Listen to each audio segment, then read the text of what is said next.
بہت ہی اہم بات ہے جو آپ سے کرنے جا رہی ہوں۔ اگر آپ مصروف ہیں تو مت سننا، تبھی سننا جب ضرورت ہو اور سمجھنے کے موڈ میں ہوں۔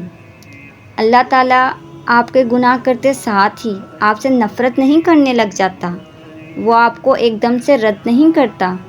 یہ جو ہمارا کنسیپٹ ہے نا اللہ کو لے کے، اور ہم یہ سمجھتے ہیں کہ ایک دم ہمارے اوپر اللہ تعالیٰ کراس لگا دیتا ہے، یہ غلط ہے۔ یہ کانسیپٹ لوگوں نے بنایا ہے اور یہ تم نے لوگوں سے سیکھا ہے۔ میں تمہیں ایک بات بتاؤں، جب تک آپ زندہ ہیں اللہ تعالیٰ نے آپ کو مہلت دی ہوئی ہے۔ جب تک آپ زندہ ہیں اللہ تعالیٰ آپ سے مایوس نہیں ہوا۔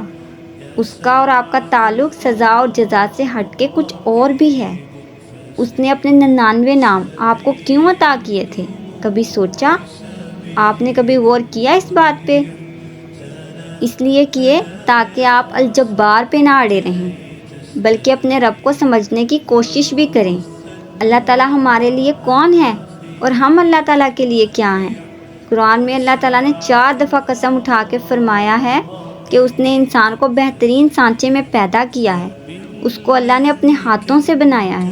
اور آپ خود ہی بتائیں، جس شے کو اتنے پیار سے بنایا جائے، کیا ذرا ذرا سی باتوں پر اس کا مالک اس کو ناپسند کرنے لگتا ہے؟ نہیں، ایسا نہیں ہوتا۔ ہم نے دراصل اللہ تعالیٰ کو سمجھا ہی نہیں ہے، اور ہم نے اس پہ غور ہی نہیں کیا کہ اللہ تعالیٰ سے ہمارا تعلق سزا اور جزا سے ہٹ کے بھی ہے۔ اس بات کو سوچنا ضرور